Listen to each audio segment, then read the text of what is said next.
Okay, welcome back to the channel, everyone. Today we have another top 8 run video, and it's going to be regarding vintage.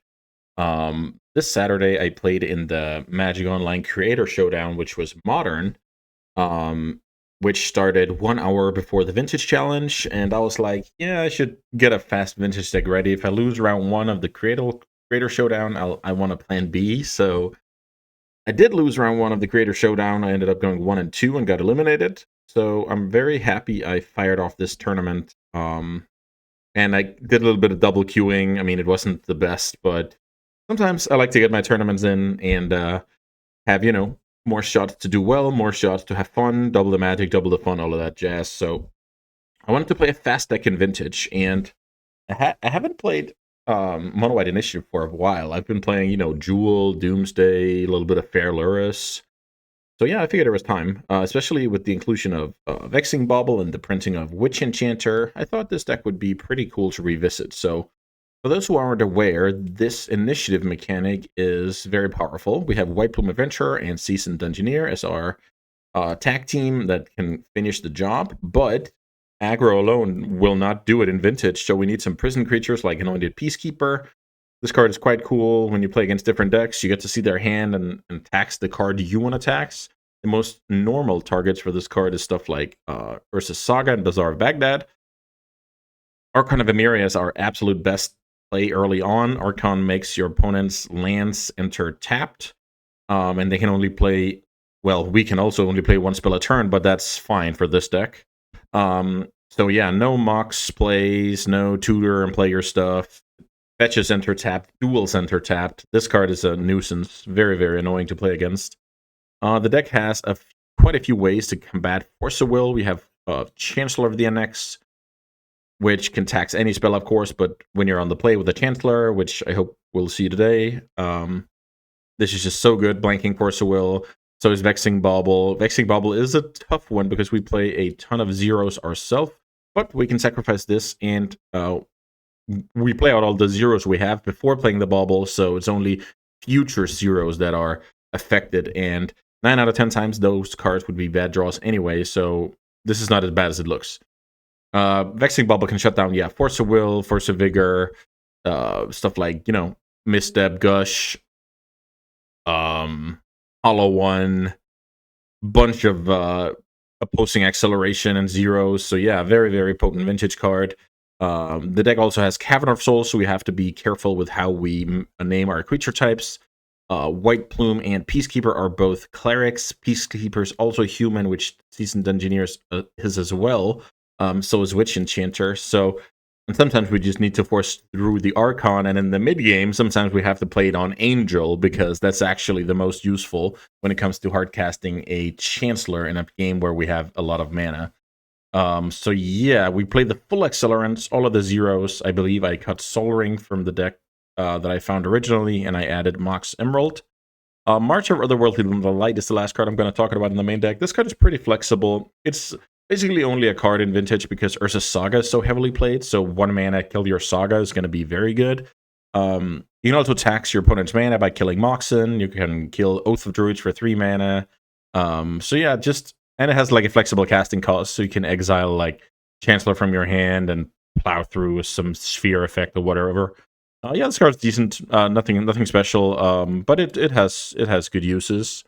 The sideboard, we have something against like other creature decks, Graveyard and Oath, Mirror. Archon of Absolution is basically only a mirror card. Is also good against Hollow Wine if that deck still sees play, like 0 mana Bazaar, where this card is basically they can win because they can't attack. They don't have mana.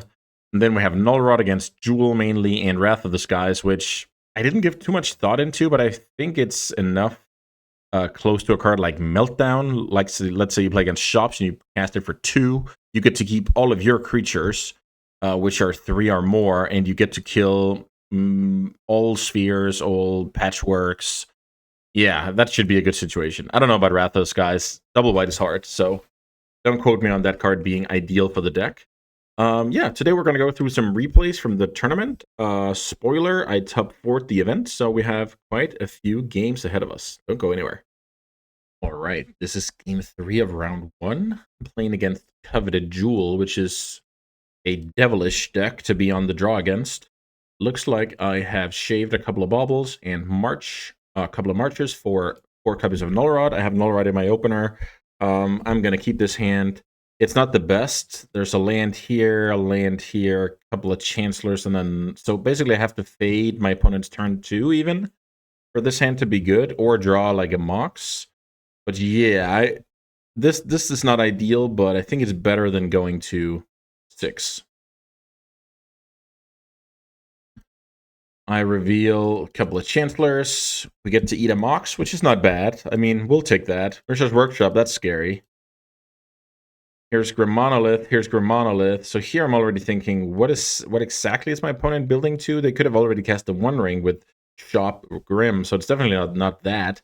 This is one short of Jewel, so what could it be? Argentum Masticore. So 5 mana, 5/5, first strike, protection from multicolored. At the beginning of your upkeep, it has like the Masticore thing where you have to discard a card or you sacrifice it.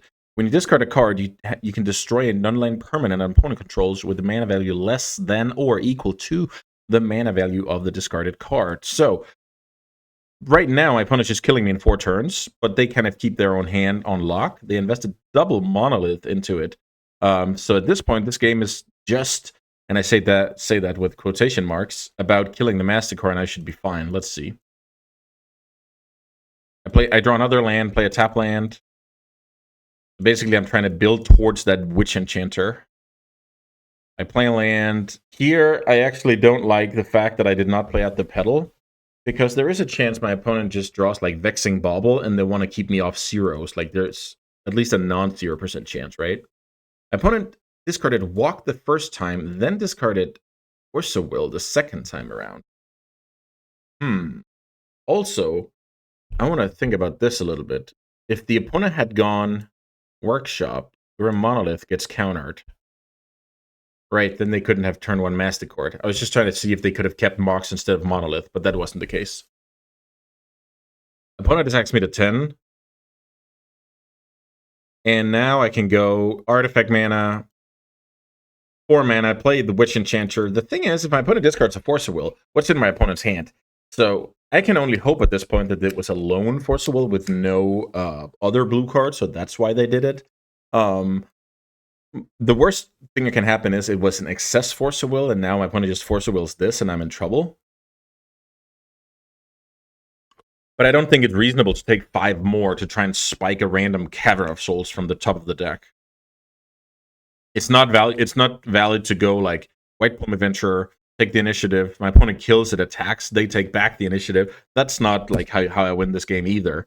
So yeah, this is basically it, and I get to kill the Masticore, which is awesome. So now I feel like with my Null Rod and Archon in hand, my opponent has exactly this turn to kill me. And they don't. I draw Mox, so now I have some options here. I can go Null Rod, Wasteland. I can go Null Rod, not Wasteland, and go Archon, Wasteland.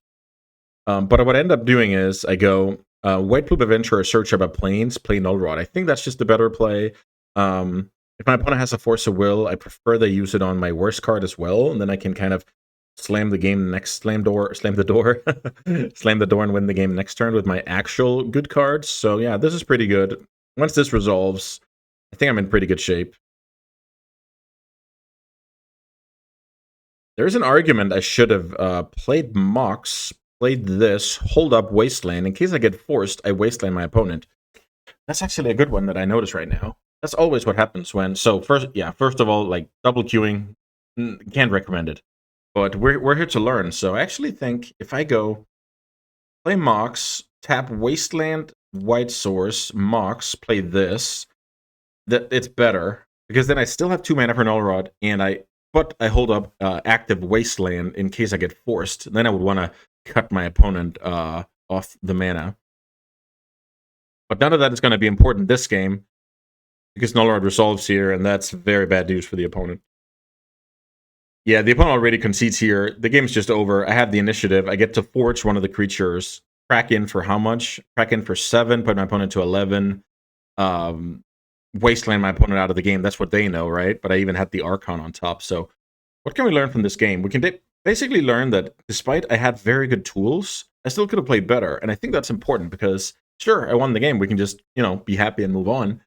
But you will face a spot in the future where you need to do all of these small steps correctly in order to win the game. And then it's going to be a difference maker. So you want to build the good habits, and you want to learn from the games you win. That's like one of my biggest philosophies when it comes to Magic. We only try and learn from the games we lost. We're just, missing out on a ton. So yeah, let's move on here. Strong start. Okay, round two. It looks like I'm playing against Blue Black Luris, and I have trimmed a Chrome Mox and a March in order to fit a couple of plows. It was unsure like how many, Bowmasters, Psychic Frogs, etc. Alberto was running, so I decided on a mix to still keep 3 Marches that could always, kill Saga in a pinch. I have a pretty darn good hand here. It's always a question of how do you sequence it. So what I want to do here is, so I can only play one spell turn 1. And I don't have like Force of Will protection. So what I usually do here is play out Black Lotus first, because if that gets countered, at least we can play Magic. So might as well not have the White Plume countered as well. Let's see. Looks like my opponent's on the Mold of 6. Black Lotus on the stack. And it gets negated, which makes a lot of sense. Force of Negation doesn't have that many targets in the matchup. And, if I go and play like Vexing Bauble and a threat off of this, it's catastrophic for the opponent. So they force to negate right away. I develop a Mox here. I play Wasteland Pass. The reason why I play Wasteland Pass is twofold. First of all, this is the land that I want to... If my opponent has a plan of wastelanding me, this is the land I want to lose. I want to hang on to my white source. That's the one thing. The other thing is, if my opponent has a hand that needs, Urza's Saga to cycle Lauren revealed, I can kind of... If my opponent plays Urza's Saga, I can respond to that trigger and kill it right away, which I will do. So yeah, twofold against the matchup to go against that land. I do get wastelanded, which is annoying, but I played around it the best I could, so that's fine. Oh, I draw Vexing Bauble here. Vexing Bauble here is not ideal because future Moxen off the top of my deck are now worse. But it's fine because it kind of shuts out, Force of Will, opponent's baubles and stuff, so it's not bad. I immediately, deliberately rather, sequence like this, because if this resolves, I'm willing to go for the land destruction on March on the opponent's upkeep to buy time here. If my opponent land cycles, I don't do it, which is an important thing. So if my opponent cycles Lauren revealed, the chance of me, mana screwing my opponent is way lower, and then Urza's Saga would be my, target. But my opponent, I know my opponent does not have Urza's Saga right now. They would have played it on, or did they? Oh, they just wastelanded. Okay, so they could have Saga, but by me killing the Mox, Saga getting activated is harder, right? Alberto has to pass the turn here, and okay, so that was a bit quick. Alberto made no land drop past. I drew Mana Crypt, so I could have sacked Vexing Bauble to start playing White Plume, but at this point, my read is my opponent has Force of Will, but yeah, who knows? So I decided I could wait. My opponent draws the land, so now all of a sudden there's a bit of a higher sense of urgency than before. That's something I oftentimes talk about. What is the sense of urgency?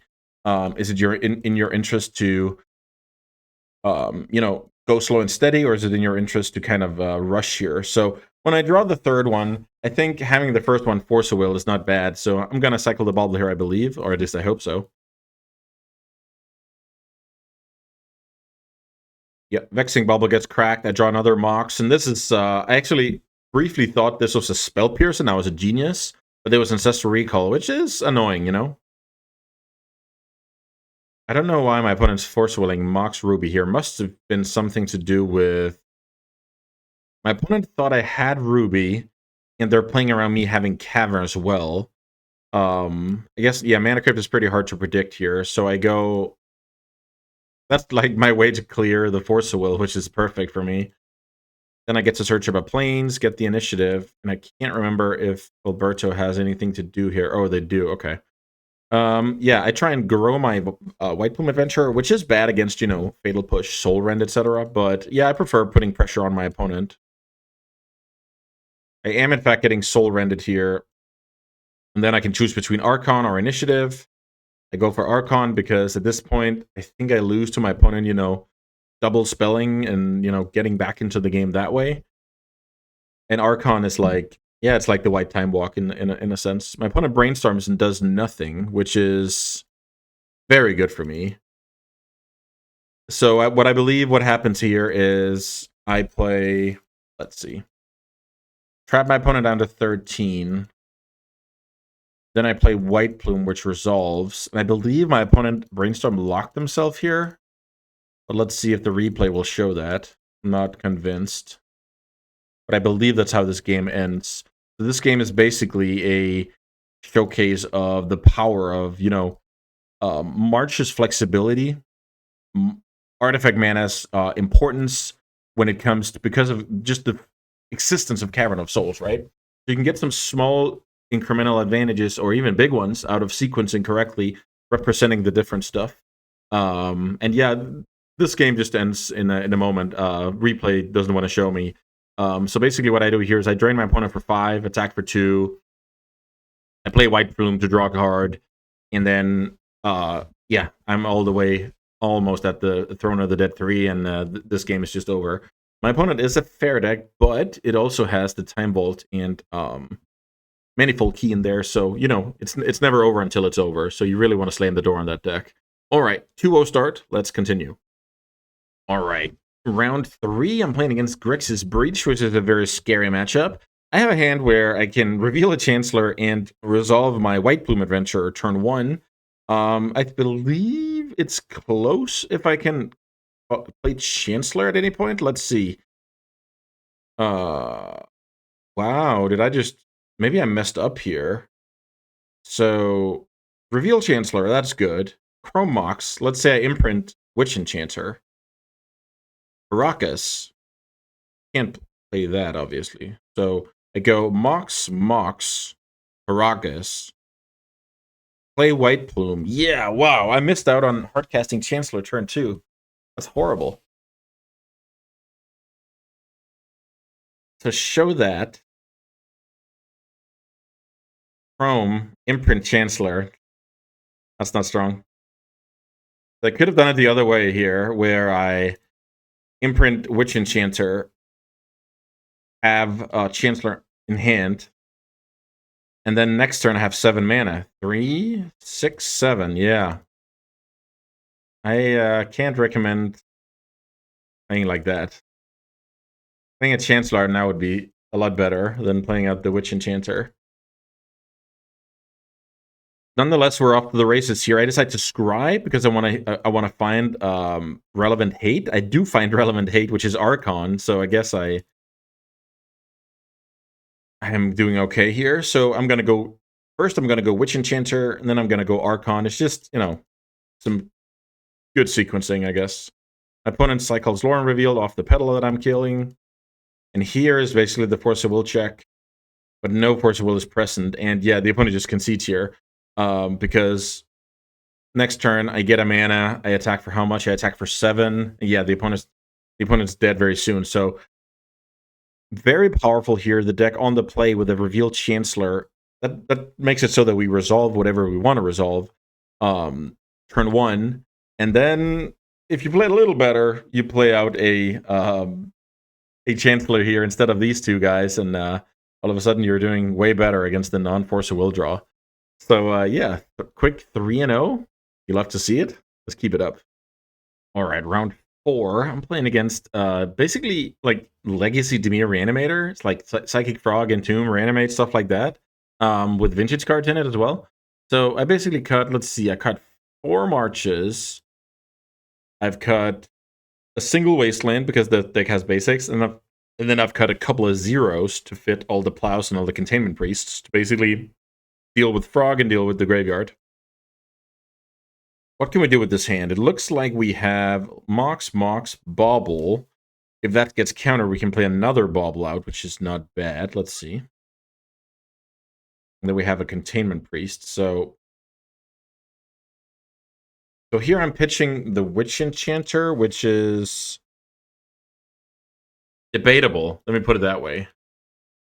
Because this way I can't play Magic, but this way I kind of have Containment Priest in the back pocket. That one gets forced, which is very good for me. And then I play another. That's like the whole plan. I don't draw land, so I can't cycle. I don't think so anyway. Here's Brainstorm. I was hoping for some Entomb shenanigans. Now I'm going to play Priest end step.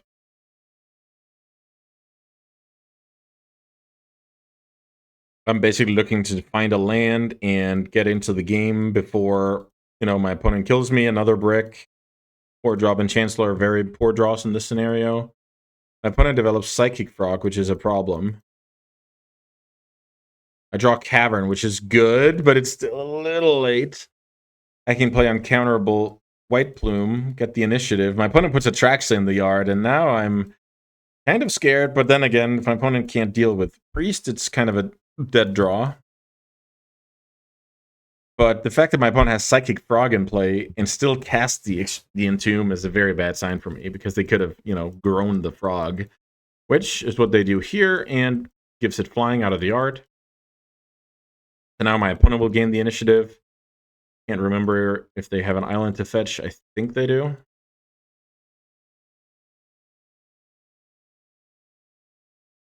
Rock gets in there. And there's some kind of race going on here.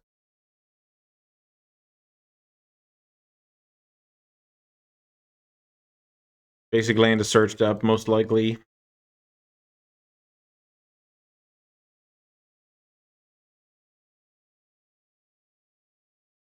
Let's see if the replay wants to cooperate. It's fine. Basic island revealed. Here's Time Walk. Here's Gitaxian Probe. Here's Dismember. This is like a beautiful sequence from the opponent. Just the right cards to destroy me here. Opponent goes for Lost Well, finds the reanimates Atraxa, and that's just GG's. I concede here. Yeah, that was kind of amazing. Really, really insane run out here from the opponent. I got punished for pitching Witch Enchanter, but I realized it was easier for me to find another land than it is for the opponent to find a removal spell for Priest, and the risk of getting, reanimated without resistance. I didn't like that, so bit of a judgment call you have to make sometimes, and sometimes it works out, and this time it certainly didn't. That puts me at 3-1, which means I have to win back-to-back matches to go to the Promised Land, which is the top 8. Don't go anywhere. All right, round 5, I'm playing the Initiative Mirror, and my logic here on the draw is I get rid of all my baubles, because that card is basically only a gotcha card when you're on the play in the mirror. I cut Lotus Petal, because I want to play a little bit better against my opponent's bauble. And let's see, that makes it 5 cards out, and I add 3 copies of Plow, yeah, and 2 Archons of Absolution. Okay, so pretty easy sideboarding there. What do I think about this hand? My opponent takes a mulligan before I decide on this hand. I have a Chancellor, which could delay my opponent's turn 1 play. I don't care about Bauble, and I'm good if this will be a longer game, right? So I decided to keep this hand, which is not perfect, but I think there's a lot worse hands out there. So my opponent ended up mulliganing to 4, which definitely didn't hurt. Here's the Chancellor Shield. My opponent breaks it already with Mox. They have another Mox and Vexing Bauble. So, pretty nice mull to 4 here. My opponent doesn't know that this card does nothing against my hand, but my opponent can play all the 3s they draw from here. So, yeah. Very nice and competitive mull to 4. And fortunately for me, my opponent doesn't draw a 3. I can develop 2 Caverns. My opponent still decides to keep the Bauble and hope that I can't play my 3rd land out. Here comes Peacekeeper, which is good, right? My opponent has 2 cards in hand. What could it be? Right now, I'm thinking it can basically only be removal.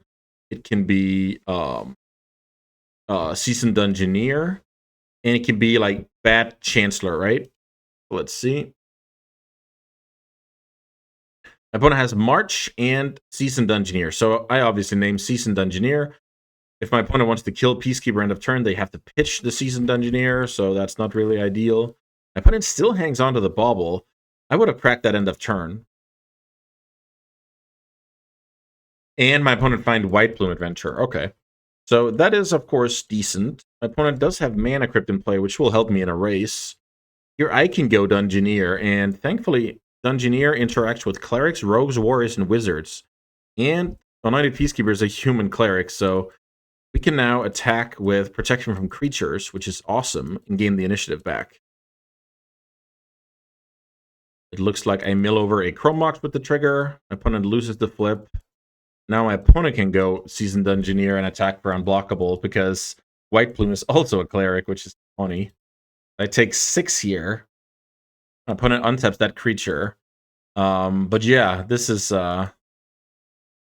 quite nice for me. I can go Seasoned Engineer and attack with double unblockable, which doesn't kill my opponent, but it gets the game out of reach, so to speak, doesn't it? Let's see. Play Dungeoneer. Oh, yeah, okay, I forge. Right. Okay, I forged when I play that card. But that's still only 9, so I could have hit double land on the trigger, so my opponent would still survive. But my opponent concedes here.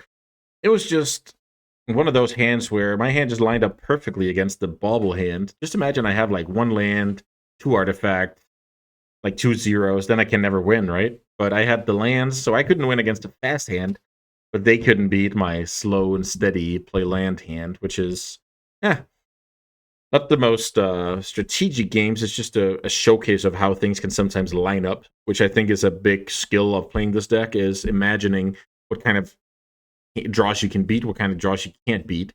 And then you kind of go through the list and see, is that good enough, or do we want a new spin with 6 cards? But yeah, this time we got the job done, and that grants me a winning in the next round. So yeah, see you there. All right, round 6. We're playing for all the marbles here against Shops, which is not exactly an easy matchup. So I boarded out all the baubles here on the draw. I've boarded out a single petal to play around my opponent's bauble, and I've added 3 plows and 2 copies of Wrath of the Skies. This hand has a lot of mana. This hand is not very good against bauble, but it's good against like sphere resistance, wasteland. So yeah, I keep this hand. Opponent goes Patchwork Automaton, Mox, which is annoying, but I can kill that card later. I draw Peacekeeper, so I crack a Lotus, which is at the time my only white source, which is annoying. I end up seeing a hand of Ghost Quarter, Lodestone Golem, Nettle System, Wormcall Engine. So what I do is I name the card that my opponent can actually cast the easiest, and then I wasteland my opponent's Ancient Tomb because this is a game where I can realistically only win this game if my opponent doesn't, dump out their hand. My opponent can't attack here, which is good for me. I don't have white source unless I imprint this plow, which I'm very happy to do if I draw a good card. Mux Rupee is not a good card. Should probably play out the Ruby here. I think at this point I'm thinking, should I play it out like to play better against, Spheres, Bauble, etc.? But I decide to keep it because I figure this game might be an absurd grind and I get to Wrath of the Skies like down the line and then I want an extra Mox in hand. Who knows? My opponent bricks once more, so far so good. My opponent has 5 cards in hand. Ghost Quarter has been played. While I'm not doing anything, my opponent is never going to Ghost Quarter for 2 reasons. They can play Magic, and they will actually help me play Magic if they get me a Planesseer, so Ghost Quarter hasn't been cast. So here is a tough one. I decide to imprint the Plow and kill the Pearl in order to simply buy as much time as possible. The logic here is I can win this game if I find like an initiative creature before my opponents get into the game, but if my opponent gets into the game, I will lose to the back-to-back-to-back Haymaker in my opponent's hand. Mishra's Workshop just in time here. And here comes Lodestone Golem. Patchwork grows to a 3/3 and attacks. I decide to take the damage. I draw an initiative creature, and for that reason, I attack, which is...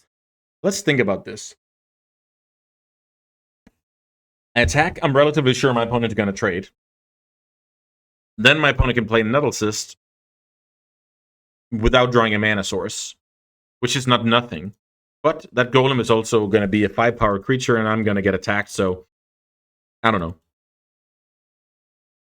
I don't know. I guess the argument is if I just play this one, searches a plains, and passes, if my opponent bricks on land, they can't. They still have a 3/3, so they double attack. I block one on each. Yeah, so it's kind of the same. But maybe it's worse because I actually freed up my opponent's Nettle Cyst by playing like this, and my opponent could just block if that was convenient for them.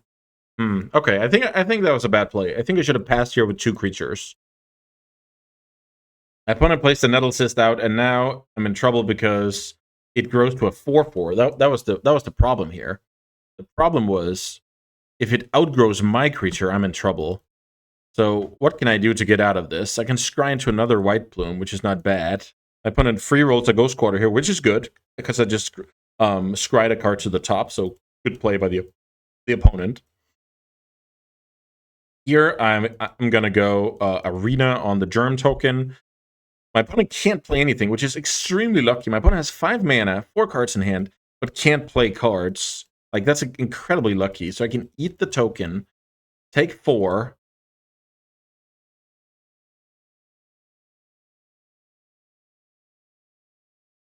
Wait. Why did an opponent play this first main? Growing this, 1 more damage. Growing this, killing my creature. Ooh, that was a big one. Gola second main, getting Tolarian Academy. I'm in trouble. But I draw Seasoned Dungeoneer, which is absurd right now, because it gets me a skeleton, and it gets me unblockable damage from White Plume. Attacking, drawing a Strip Mine, this is just too strong. And then I Strip Mine the Academy, and now what can the opponent do? They're facing Menace, Protection, all of that jazz. My opponent decides to go for Crack Bauble, place Fear Resistance, equip, and basically hope I don't block, which I will. So I'll take 7 here. My opponent will get to move on into the dungeon, but I just easily win the other direction. Why didn't my opponent play that Golos first main phase? That would have grown the Patchwork, which was not that relevant, but it would have grown the Nettle Cyst. Ugh. Yeah, that was, I mean, very fortunate for me. I was able to close this match out 2-0 and advance to the top 8. If my opponent plays better there, maybe they can force a game 3, and then I have to beat them game 3 rather. But instead, I march on into the top 8, and who's waiting for me there? All right, this is game 3 of my quarterfinals. I'm playing against a sweet multi-bizarre deck with Deathrite, Sneaky Snacker, Vengevine, Hollow One, Rootwalla. I'm not sure how good the deck is or how often it comes together. I'm actually curious to go look up the list. I'll do that after recording this video. I'm playing against Andy Marketon, winner of Eternal Weekend Black Lotus. If you Google, you can see Andy being happy with his painting of Black Lotus, which everybody would be, let's be honest. So for game 2, I remember bringing in Containment Priest, but I didn't see anything. I just imagined the deck had Vengevine, but I didn't know, so I brought them out again, which is, I don't know. So what I do here is, looks like I cut 3 Marchers for 3 Plows, basically. So it's basically just more efficient removal for big creatures, and then I just try and run with it. What do we have in this opener? We have turn 1 Chancellor with White Plume Adventurer, so we can't pass that up. Show Chancellor, play out zeros, play Bauble, playing around the double force hand, I guess.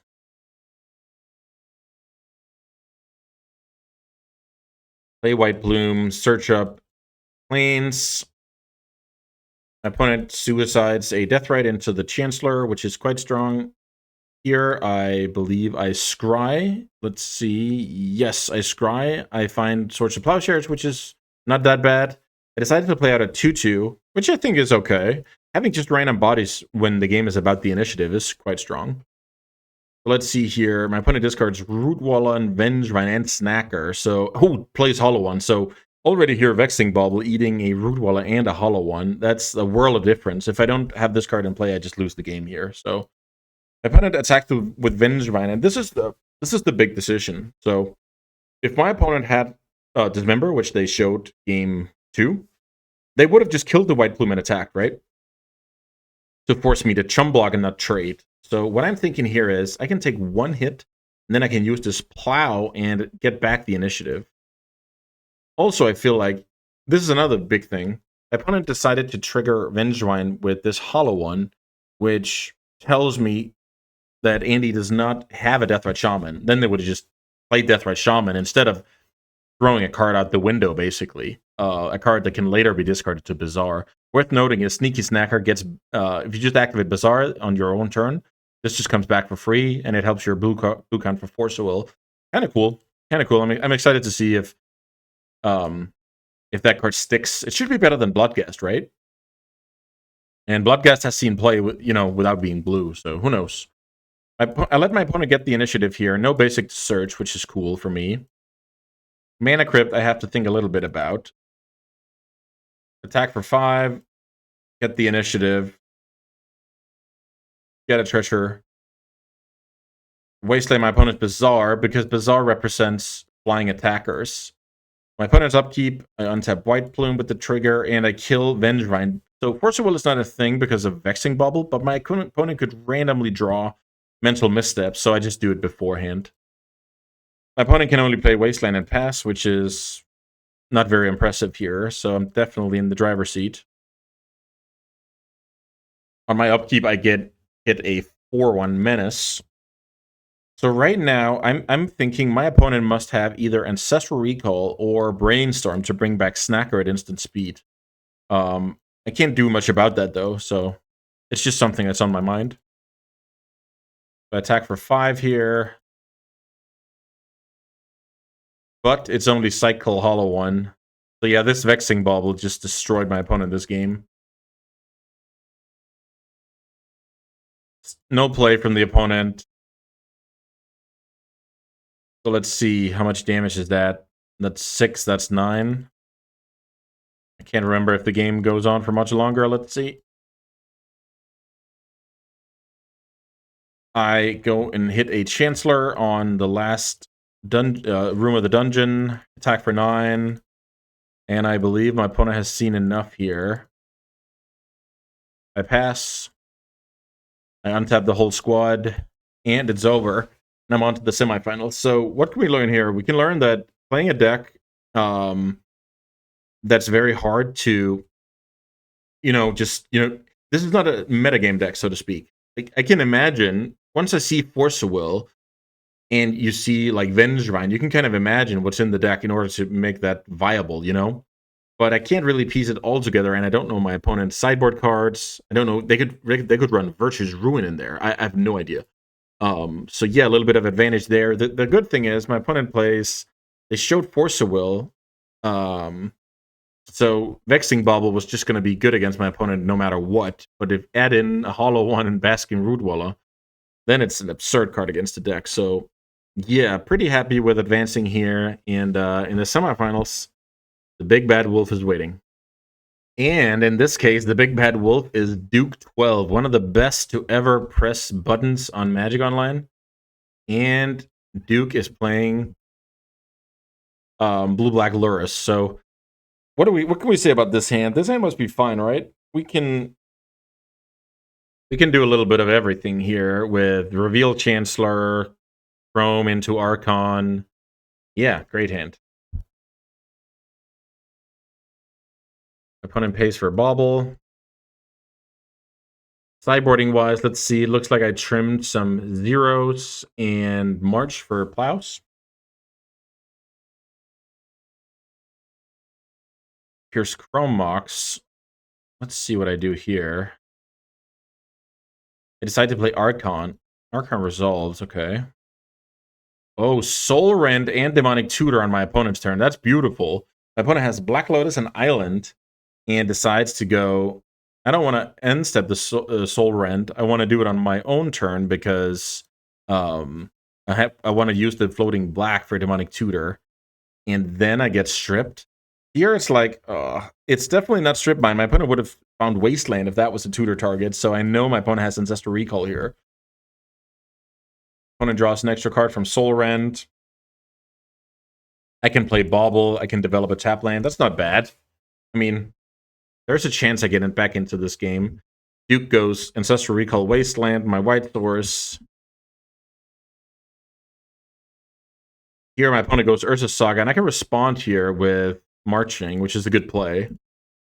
So before Saga I can give mana, I can kill it. Duke doesn't want anything to do with that. I decided to let this happen. I could have wastelanded here, but I want to try and draw land so I can play my Archon. If I have Archon in play, my opponent's next mana source will most likely enter tapped, and then I can kind of disrupt Saga that way. I don't draw a land, but I do draw March. Marching the Saga is a good play. I'll hang on to the Wasteland here. Here my opponent plays Basim. Basim is a card that I hadn't seen before. So 2 mana 2/2, when you cast a historic spell, I believe that is artifacts and legendary cards. So let's say my opponent cast a Mox now, my opponent would draw a card, which is quite awesome. And when it deals combat damage to a player, it grows, and you can make it unblockable as well. Oh, okay, we can see here. Artifacts, legendaries, and sagas are historic. So I actually believe Duke was playing a Tamiyo deck. So yeah, Tamiyo also triggers this card. It's kind of cool. It does compete with, Bowmasters, Lavinia, Psychic Frog. So yeah, who knows? Basim hits the field. Let's see what I can do. I draw Strip Mine. I play Archon. Archon resolves. Vexing Bubble. Oof. Very nice here. My opponent goes Soul Rend. My opponent attacks to grow the Basim. Here's Steel Sabotage on the Chrome that I can't cast under the Bauble. So sure, I can sacrifice the Bauble to imprint, but yeah, at this point I've seen enough, and Duke takes it down, eliminates me from the tournament, and I think Duke proceeds to win this tournament. Yeah, I'm definitely going to check out this list as well. It just looks cool. You get to make a lot of game actions, and you can even specialize your removal suite in the sideboard so much because Mono White is more or less the only aggressive deck in the format. So when you have 2 mana, kill a creature, draw a card, it's going to be tough for the other deck. But yeah, that ends my run here with Mono White Initiative. I really like the deck. It's fun to play. It's fast. Decisions are, let's say, few, but very, very important. And as you can see, I even noticed small stuff I could have done better when reviewing the game. So pretty cool deck. I'm pretty sure the deck is close to optimal right now. Not ideally, I play something instead of the 4th main deck March. Maybe the Wrath of the Skies and the sideboard aren't the best. But aside from that, I really like the deck, and it's fine positioned. I can definitely recommend giving that deck a spin in the future in your next Vintage event. If you made it this far, thank you so much for watching. It means a lot. And I'll be back soon with more Magic the Gathering, just like we all love. All right, see you next time.